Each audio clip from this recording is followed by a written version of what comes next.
नमस्कार साथियों, देखिए क्वेश्चन नंबर 9 तक हम लोग सॉल्व कर चुके थे। आइए क्वेश्चन नंबर 10 के बारे में हम लोग थोड़ा सा चर्चा करते हैं। क्वेश्चन नंबर 10 हमारा क्या कह रहा है? क्वेश्चन नंबर 10 कह रहा है कि एक P Q R right angle triangle है और राइट एंगल कहाँ बन रहा है? क्यू पे, ठीक है। और पी आर तथा क्यू आर का सम कितना दिया गया है? 25। पी क्यू का वैल्यू दिया है 5, तब हमें साइन पी, कोस पी और टेन पी का वैल्यू फाइंड आउट करना है, ठीक है। तो आइए देखते हैं हम लोग क्वेश्चन, ठीक है। इस क्वेश्चन को सॉल्व करने के लिए थोड़ा सा हम लोग एक राइट एंगल ट्रायंगल बना लेते हैं।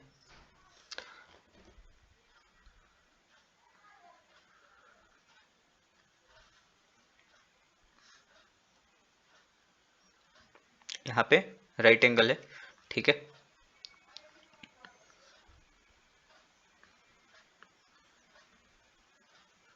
राइट एंगल है। अब देखो, एंगल क्यू हमारा क्या है? राइट एंगल है।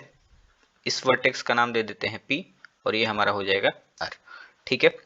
एंगल पी के रेफरेंस में सारा वैल्यू हमसे पूछा है, तो एंगल पी के रेफरेंस में ये हमारा परपेंडिकुलर हो जाएगा, ये हमारा बेस होगा और ये हाइपोटेनस तो रहेगा ही, ठीक है।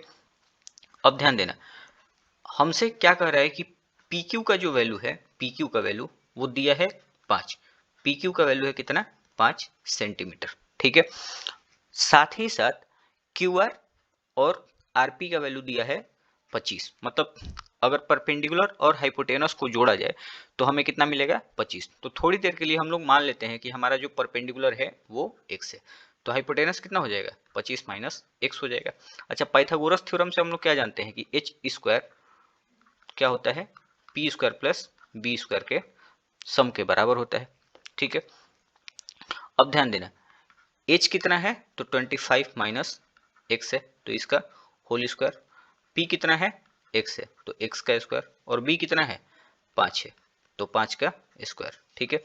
अब यहाँ a माइनस बी का होल स्क्वायर लगा दो, तो a माइनस बी का होल स्क्वायर ए स्क्वायर, तो 25 का स्क्वायर 625 हो जाएगा, प्लस बी स्क्वायर एक्स का स्क्वायर एक्स स्क्वायर हो जाएगा, माइनस 2ab, तो 2 का मल्टीप्लाई 25 से होगा तो 50 हो जाएगा, और उसका मल्टीप्लाई x से होगा तो 50x हो जाएगा, ठीक है। एक्स स्क्वायर प्लस का 25 का स्क्वायर, सॉरी 5 का स्क्वायर 25, ठीक है। एक्स स्क्वायर से एक्स स्क्वायर कैंसिल आउट हो जाएगा, ठीक है। अब ये 25 इधर प्लस का इधर भेज दो तो माइनस का हो जाएगा, और ये 50x इधर माइनस का उधर जाएगा तो प्लस का हो जाएगा, ठीक है। 625 से 25 जाएगा, कितना बचेगा? 600, ठीक है। और इधर में 50x, तो एक जीरो से एक जीरो कैंसिल आउट होगा, और 5 से ये 60, 12 बार में, तो ऐसे x का वैल्यू हमें प्राप्त कितना होगा? 12। अब x का वैल्यू हमें मिल गया, मतलब परपेंडिकुलर हमें पता चल गया कितना? 12, और 25 से 12 जाएगा तो हमें हाइपोटेनस भी पता चल गया कितना? 13, ठीक है। तो आइए हमसे जो जो वैल्यू पूछा है उसको हम लोग फाइंड आउट करते हैं। तो हमसे सबसे पहले वैल्यू क्या पूछा है? साइन पी का। तो साइन पी, साइन होता क्या है? तो साइन होता है परपेंडिकुलर बाई हाइपोटेनस। परपेंडिकुलर मेरा कितना है? 12 सेंटीमीटर, और हाइपोटेनस कितना है? 13 सेंटीमीटर। तो सेंटीमीटर से सेंटीमीटर कैंसिल आउट होगा, 12/13 आंसर हो जाएगा, ठीक है। इसी प्रकार से हमसे पूछा है कॉस पी। तो कॉस होता क्या है? कॉस होता है b/h। बेस मेरा कितना है? बेस है 5 सेंटीमीटर, और हाइपोटेनस कितना है? 13 सेंटीमीटर। सेंटीमीटर से सेंटीमीटर कैंसिल आउट हुआ, 5/13। सॉरी, इसको थोड़ा सा हम लोग नीचे लिखते हैं, ठीक है। और स्पेस ना होने की वजह से इसको थोड़ा सा हम लोग पहले ऊपर कर लेते हैं, ठीक है। तो इसको ऊपर कर लिया जाए थोड़ा सा। ओहो, किधर गया?